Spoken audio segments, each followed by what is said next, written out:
About to start, I'm reminded by today's debate of the call that we have as a leadership of this country.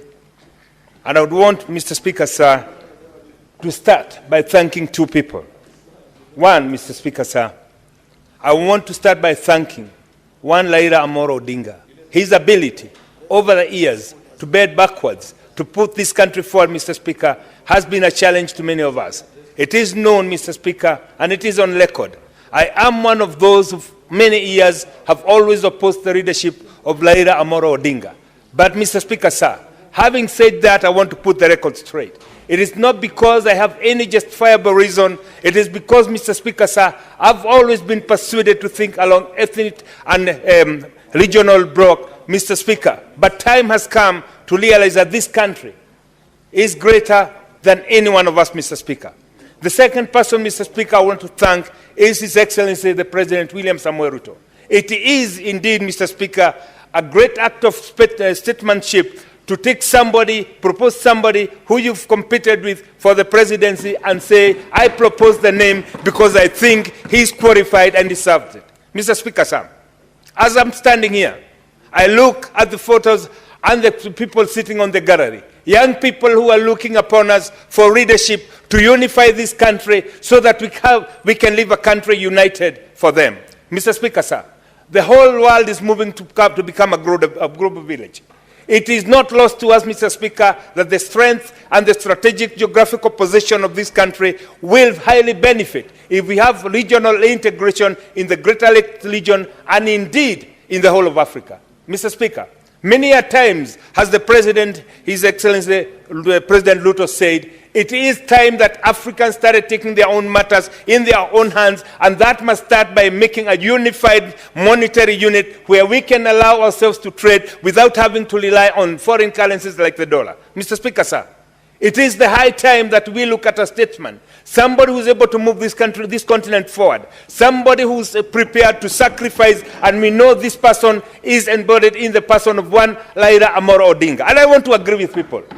Mr. Speaker, sir, the losing of Raila Odinga is not a loss to himself, it is a loss to this country, it is a loss to the whole of Africa indeed.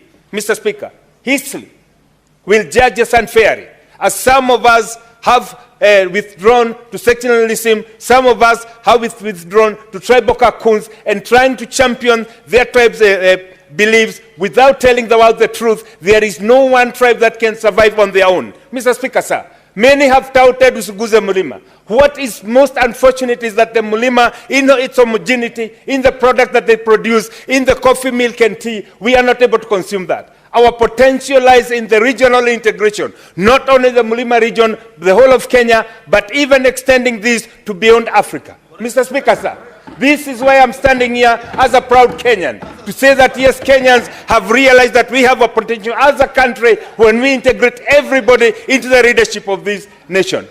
Mr. Speaker, sir, indeed unfortunate that some few people, for their own selfish reason, chose to celebrate the failure of one Raila Odinga because they believe that their political future lies in Baba joining hands with them. I want to tell them, oh, unto them, Mr. Speaker, we have woken up and we are no longer going to do tribal politics to befit one person. Mr. Speaker, sir, show me your friends, I'll tell you who you are. I've heard some people, my colleagues, without wanting to discuss them or name them, saying that them be removed from the chairmanship of committees. I would want to challenge them. Tell your community, as you are the chairman, what did you do for your community? Mr. Speaker, sir, it is high time that we must rise and be counted like Kenyans who look at the issues of this country, not as a tribal approach, but rather a holistic approach that takes care of political and moral obligation that we have to this young generation. Mr. Speaker, sir, I have decided to face the reality as it is.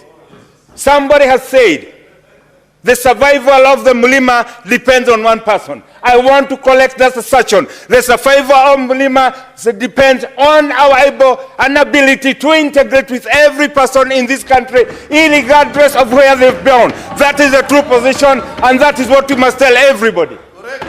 This is the light of Mr. Speaker, sir, that we now move forward unified towards regional, towards world integration in the whole of Africa. I was in Angola the other day, Mr. Speaker, sir. I realized the potential that we have to do business in that country is huge.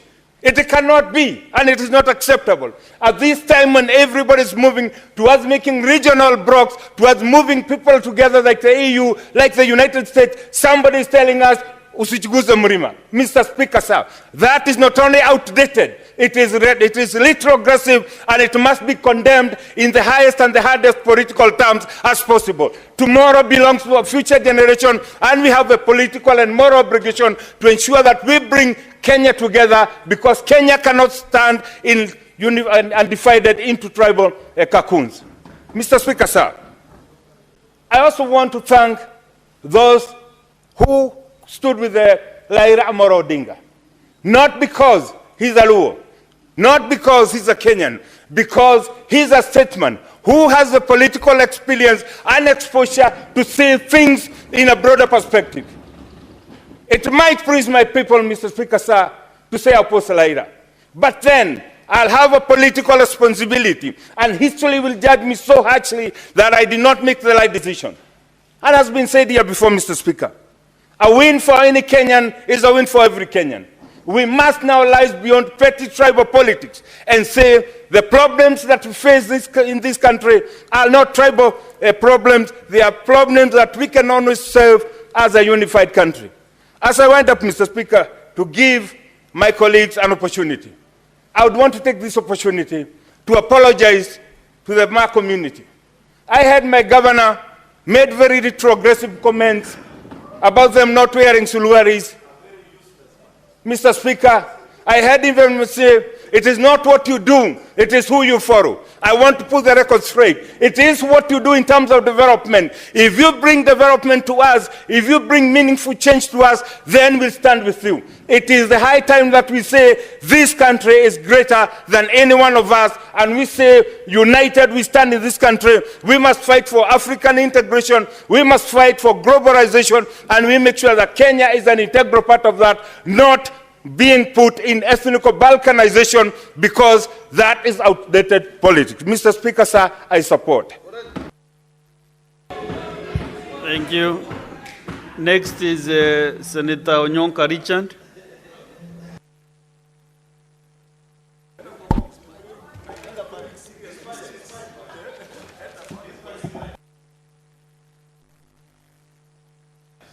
Thank you. Thank you, Mr. Speaker. Thank you, Majority